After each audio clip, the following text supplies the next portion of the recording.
Kamu cepat memahami orang lain. Perubahan kecil saja kamu langsung sadar, sikap orang gampang kamu baca. Dalam ilmu psikologi, ini tanda kepekaan tinggi. Banyak ahli bilang, orang seperti ini biasanya punya jiwa yang dalam. Tapi disinilah ujian jiwa terpilih.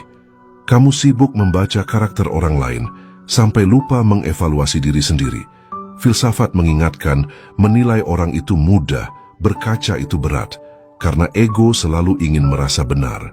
Dalam ilmu agama, para ulama menjelaskan, jiwa yang dipilih Allah bukan yang paling tajam menilai manusia, tapi yang paling rajin bermuhasabah. Karena tugas jiwa terpilih bukan mencari siapa yang salah, melainkan membersihkan hati, lalu berserah penuh kepada Allah.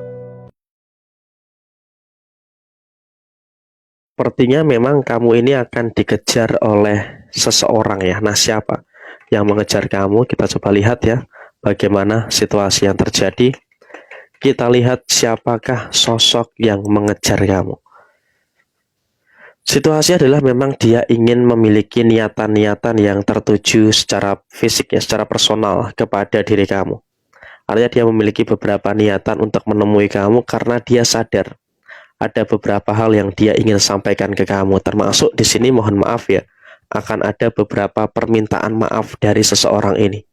Artinya memang juga dalam beberapa waktu dekat ini sepertinya dia ini akan datang dan juga meminta maaf kepada diri kamu. Beginilah sifat kamu ketika kamu sudah muak dengan seseorang atau sudah tidak menyukai orang tersebut. Kamu akan meledak-ledak.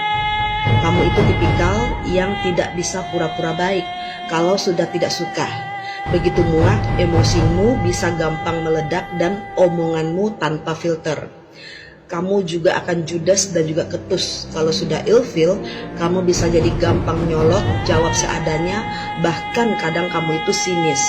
Dan kamu tidak akan peduli lagi. Biasanya kamu perhatian banget sama orang yang kamu suka, tapi kalau kamu sudah muak, semua peduli itu langsung kamu cabut. Kamu bisa jadi orang yang sangat dingin, bahkan seperti orang asing. Dan kamu juga akan cepat menjauh. Kamu tidak suka drama panjang-panjang. Dan yang terakhir, kamu kalau ngomong ceplos-ceplos. Kamu bisa belak-belakan banget bilang kalau udah nggak nyaman, bahkan dengan kata-kata yang nyakitin hati. Kamu juga jarang mikir panjang kalau sudah emosi. Dan kamu juga mudah ngegas dengan hal-hal kecil. Hal-hal remeh pun bisa jadi pemicu kamu ketika kamu akan marah besar kalau kamu sudah muak. Jadi kesannya kamu itu seperti ribut terus padahal cuman masalah sepele.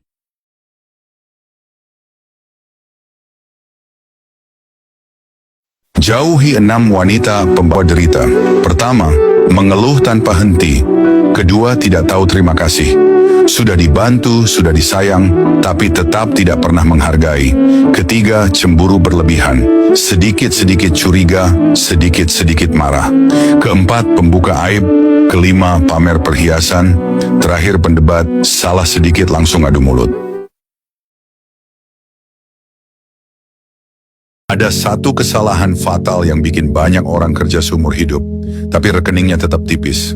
Mereka cuma tukar waktu dengan uang, tanpa pernah bangun sistem. Padahal di era sekarang, bisnis nggak harus punya toko besar, karyawan banyak, atau modal ratusan juta. Banyak orang sukses justru mulai dari HP, internet, dan toko online sederhana.